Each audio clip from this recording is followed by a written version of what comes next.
आज के इस वीडियो में लोग बात करने वाले हैं संसाधन संरक्षण के बारे में, जैसे इंग्लिश में कहा जाता है रिसोर्स कंजर्वेशन। ठीक है ना। तो जय हिंद दोस्तों, स्वागत है आप सभी का हमारे यूट्यूब चैनल साइंस शिक्षा में। तो चलिए वीडियो की शुरुआत करते हैं। यहाँ पे देखिएगा बाबू, संसाधन संरक्षण के बारे में पूछ रहा है। ठीक है, तो सबसे पहले आपको संसाधन का मतलब पता होना चाहिए और संरक्षण का मतलब पता होना चाहिए। ठीक है ना। तो संसाधन का मतलब क्या होता है?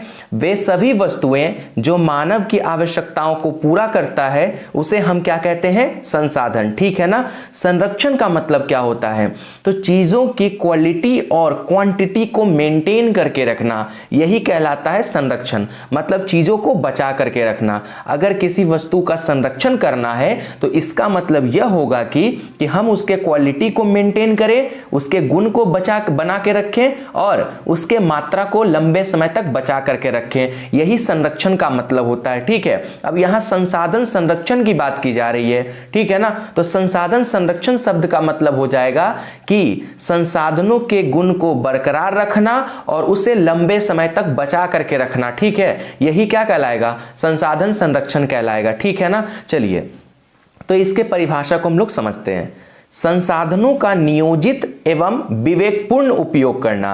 नियोजित का मतलब होता है प्लानिंग करके उपयोग करना। ठीक है ना, योजना बना करके उपयोग करना। विवेकपूर्ण का मतलब होता है बुद्धिमत्ता पूर्वक इस्तेमाल करना। ठीक है, तो संसाधनों का नियोजित एवं विवेकपूर्ण उपयोग करना ताकि इनकी गुणवत्ता और मात्रा बनी रहे, तो इसे संसाधन संरक्षण कहा जाता है। ठीक है ना। समझ में आई बात? तो संसाधनों का नियोजित एवं विवेकपूर्ण उपयोग करना ही क्या कहलाता है? संसाधन संरक्षण कहलाता है। ठीक है। अब संसाधन संरक्षण करने से होगा क्या? तो संसाधनों की क्वालिटी बनी रहेगी और दूसरी बात यह है कि हम संसाधनों का लंबे समय तक उपयोग कर पाएंगे क्योंकि संसाधनों की मात्रा उपलब्ध रहेगी हमारे पास। ठीक है ना।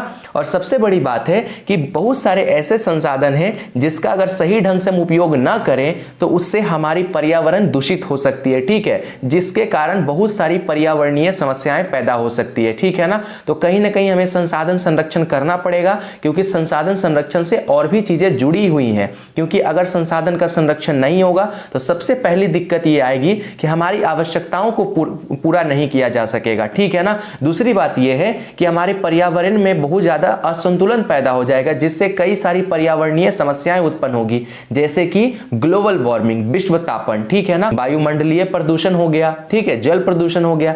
ये सारी चीजें किसके कारण हो पा रहा है? ठीक है, तो संसाधनों के दोहन से हो रहा है। ठीक है ना। अगर हम संसाधनों का विवेकपूर्ण इस्तेमाल करें तो कहीं ना कहीं इससे हम लोग बच सकते हैं। ठीक है, तो आई होप कि आपको समझ में आया होगा संसाधन संरक्षण के बारे में। ठीक है, एक बार रिपीट कर लेते हैं। संसाधनों का नियोजित एवं विवेकपूर्ण उपयोग करना ताकि इनकी गुणवत्ता और मात्रा बनी रहे, तो इसे संसाधन संरक्षण कहते हैं। ठीक है, रिसोर्स कंजर्वेशन कहते हैं। आई होप आपको समझ में आ गया होगा।